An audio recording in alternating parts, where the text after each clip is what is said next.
Karinthalam Wayanad 400 kV line നഷ്ടപരിഹാരം കണക്കാക്കുന്നതിന് മന്ത്രിതല ചർച്ചയുടെ തീരുമാനപ്രകാരം നടത്തുന്ന സർവേ നടപടികൾ പുരോഗമിക്കുമ്പോൾ കർഷകർ പുതിയ ആശങ്കയിൽ. ആറളം, അയ്യങ്കുന്ന് പഞ്ചായത്തുകളിൽ നിരവധി വീടുകൾ ലൈനിന്റെ അടിയിൽ വരുന്നതാണ് പുതിയ ആശങ്കയ്ക്ക് കാരണം. 2016 ആരംഭിച്ച പദ്ധതി ഏതുവഴി കടന്നുപോകുന്നുവെന്ന് കർഷകർക്ക് യാതൊരു വിവരവും ലഭിച്ചിരുന്നില്ല. 40 മീറ്റർ വീതിയിൽ ലൈൻ കടന്നുപോകുന്ന പ്രദേശം KSEB അധികൃതർ ഒരു മാസം മുമ്പ് അടയാളപ്പെടുത്തി തുടങ്ങിയതോടെയാണ് കൃഷിക്ക് പുറമെ വീടുകളും ലൈനിനടിയിൽ വരുന്നതായി കർഷകർ തിരിച്ചറിയുന്നത്. ലൈൻ കടന്നുപോകുന്ന സ്ഥലത്തെ ഒരേക്കറിൽ താഴെ മാത്രം ഭൂമിയുള്ള നിരവധി സാധാരണക്കാരായ കുടുംബങ്ങളാണ് ഇതോടെ ഭൂരഹിതരാകുന്നത്. ലൈൻ കടന്നുപോകുന്ന കാർഷിക വിളകൾ നിറഞ്ഞ കൃഷിഭൂമി ഇതോടെ തരിശുഭൂമിയാകുന്ന സ്ഥിതിവിശേഷമാണ് സംജാതമാകുന്നത്.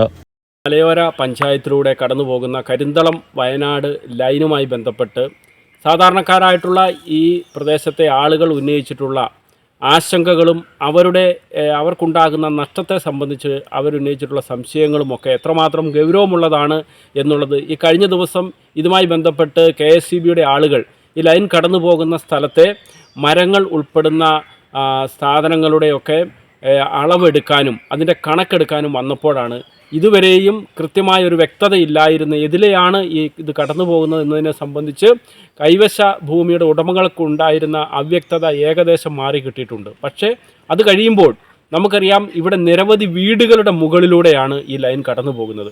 എൻ്റെ പുറകിൽ തന്നെ കാണുന്ന ജീരകശ്ശേരി ആൻ്റണിയുടെ പുതിയതായി പണിതുകൊണ്ടിരിക്കുന്ന വീടിൻ്റെ നേർ മുകളിലൂടെ തന്നെയാണ് ഈ ലൈൻ കടന്നു പോകുന്നത്.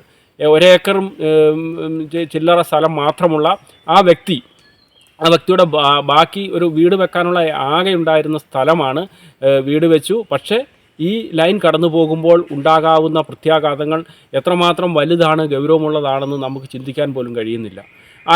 നിരവധിയായ ആരോഗ്യ പ്രശ്നങ്ങളൊക്കെ ഉണ്ടാകും എന്ന് പറയുന്നു. അത് സംബന്ധിച്ച് യാതൊരു വിധത്തിലുള്ള പഠനമോ അറിവുകളോ നമുക്ക് ലഭിച്ചിട്ടില്ല.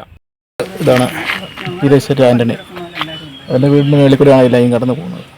അതിന് നഷ്ടപരിഹാരം ഞങ്ങൾ ഇതിലെ വിടുവില്ല, ലൈൻ കടത്തി വിടുവില്ല. ഇത് വേറെ ഇതിൻ്റെ മേളിൽ കൂടെ തന്നെയാണ് കടന്നു പോകുന്നത്. പെർമിറ്റ് മേടി ചെന്നപ്പം അങ്ങോട്ടൊക്കെ കിട്ടി, അവരൊന്നും പറഞ്ഞില്ല, ഒന്നും പറഞ്ഞിട്ടില്ല. നിങ്ങൾക്ക് ഇവിടെ എത്ര ഏക്കർ സ്ഥലമുള്ളതാ?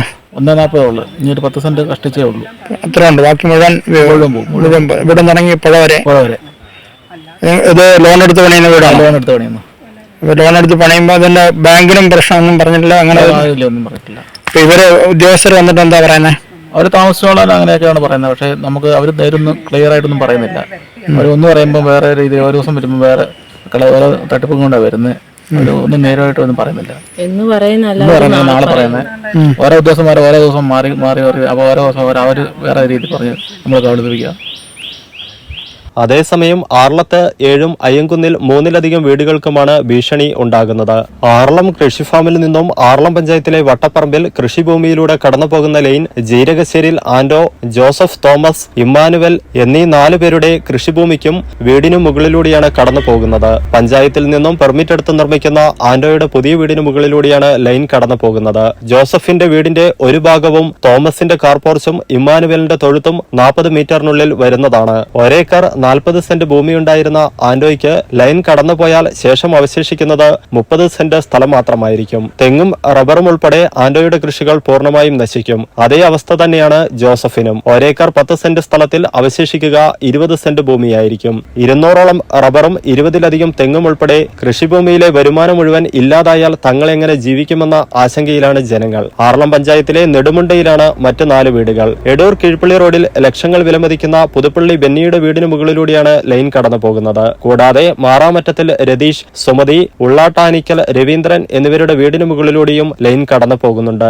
ഇവിടെ പലരും 10 സെന്റിനുള്ളിൽ മാത്രം ഭൂമിയുള്ള സാധാരണക്കാരായ ജനങ്ങളാണ്. ആറളത്തെ സാഹചര്യം കണക്കിലെടുത്താൽ അയ്യങ്കുന്നിൽ ഇതുവരെ 3 വീടുകൾക്ക് മുകളിലൂടെ ലൈൻ കടന്നു പോകുന്നു എന്നതാണ് ലഭ്യമാകുന്ന വിവരം. റെന്നി ഇല്ലിക്കൽ, സെബാൻ, ഇല്ലിക്കൽ ഇറ്റോ എന്നിവരുടെ വീടിന് മുകളിലൂടെ ലൈൻ കടന്നു പോകുമെന്നാണ് റിപ്പോർട്ടുകൾ. ഞങ്ങൾക്ക് 10 സെന്റ് സ്ഥലമാണുള്ളത്. അതിൻ്റെ അകത്ത് ടവറും ലൈനും വലിച്ചു പോയി കഴിയുമ്പോൾ പിന്നെ ആകെ കിട്ടുന്നത് 20 സെന്റ് സ്ഥലമാണ്. ഞങ്ങളുടെ റബ്ബറും തെങ്ങും കവുങ്ങും ആദായം ഫുള്ളും പോകും. പിന്നെ ഞങ്ങൾക്ക് ജീവിക്കാനുള്ള ഒരു മാർഗവും ഇല്ല. അപ്പോൾ ഞങ്ങൾക്ക് അതിന് ആവശ്യമായ ഒരു തുക, നല്ലൊരു തുക തന്ന് ഞങ്ങളുടെ ബാക്കി വരുന്ന സ്ഥലവും കൂടെ ഏറ്റെടുക്കണമെന്ന് അപേക്ഷിക്കുന്നു. വീടിന്റെ മുകളിൽ കൂടെയാണോ ലൈൻ വരുന്നത്? അതെ, വീടിന്റെ മുകളിൽ കൂടെയാണ് ലൈൻ വരുന്നത്. അവരെന്തെങ്കിലും പറഞ്ഞോ? ഞങ്ങളോട് എന്തെങ്കിലും പറഞ്ഞോ? വീടിനെന്തെങ്കിലും പ്രശ്നമുണ്ടോ? അങ്ങനെ വീടിനൊന്നും പ്രശ്നമൊന്നും ഇല്ലെന്നാണ് അവർ പറയുന്നത്. ഓക്കെ. അതായത് ഇപ്പം വേറെ ഒന്നും അവർ പറഞ്ഞിട്ടില്ല, മാർക്ക് ചെയ്തിട്ട് പോയിട്ടുള്ളൂ. മരത്തിന് മാർക്ക് ചെയ്ത് പോയിട്ടേ ഉള്ളൂ. അപ്പോൾ ഈ ബാക്കിയുള്ള സ്ഥലങ്ങൾ എടുക്കണമെന്ന് അവരോട് പറഞ്ഞു, അങ്ങനെ വല്ലതും പറഞ്ഞായിരുന്നു? അന്നേരം മേലേക്കടൊക്കെ പറയാനാ പറഞ്ഞേക്കുന്നത്. +2 കഴിഞ്ഞു, ഇനി എന്ത്? മാസം 1 ലക്ഷം രൂപ സ്റ്റൈഫൻഡോട് കൂടെ സൗജന്യമായി നഴ്സിംഗ് പഠിച്ചാലോ? അതും ജർമ്മനിയിൽ. +2 ഏത് ഗ്രൂപ്പ് പഠിച്ചവർക്കും ഇനി പഠിക്കാം, പറക്കാം. കൂടുതൽ വിവരങ്ങൾക്ക് യൂറോലീപ് immigration consultancy, German language institute, Kannur, Thrissur and Kollam. Phone 7356 958 784 9400 100 499.